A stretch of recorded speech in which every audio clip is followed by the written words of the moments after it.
Well, today I'm running with the theme of zero-calorie sugars and reduced oil recipes with this chocolate eclair snack cake. At the start of 2023, I decided to transform some of my most popular recipes to healthier, low-calorie profiles.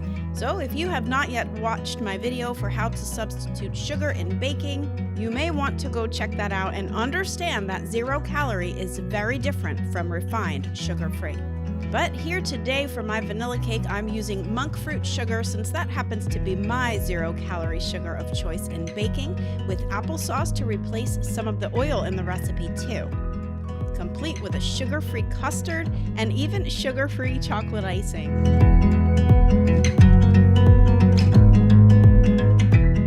So first I'm baking the cake batter into an 8" by 8" square pan, and as you can see, the parchment paper is also going up the sides, and this is going to help you get this entire thing out of the pan later on. The vanilla custard gets a makeover, and I'm using monk fruit sugar here too because I'm just not a fan of stevia. I don't like the aftertaste, and I don't find that to be the case with monk fruit sugar, but make no mistake, you can use any sugar substitute you like best, even natural unrefined sugars like maple syrup or coconut sugar in all of these recipes.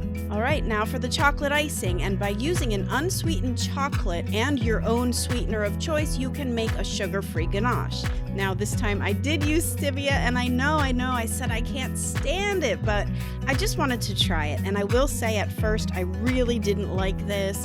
I just love chocolate way too much to start messing around with perfection, but when the whole cake came together, it just really worked. So again, choose whatever sugar sub you love the most and add it to the plant milk. Once it boils, pour it over the chopped chocolate and let it steam for just a minute. Then whisk it to a smooth, silky ganache.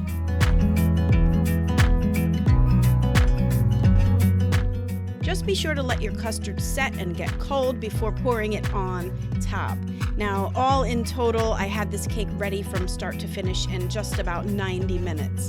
Let me tell you, I have always had my reservations about sugar-free baking, but this creamy custard and fluffy cake is a total win. And believe me, I'm a complete sugaraholic, so I will be the first to tell you if this cake sucks.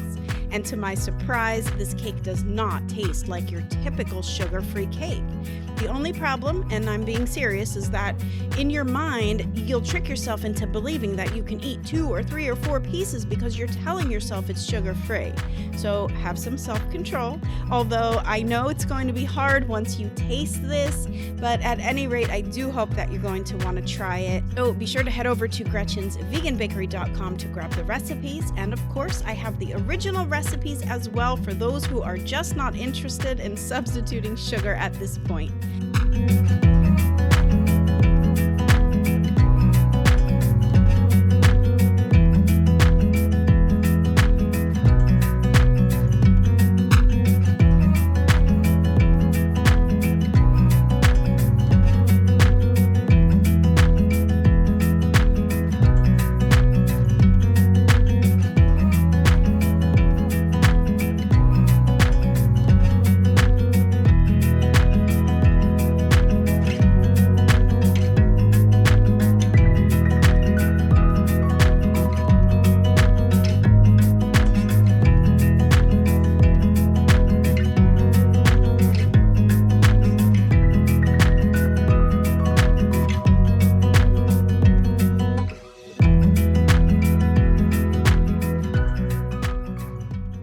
All right, everyone, thanks so much for watching, and until next time, happy vegan baking. Bye for now.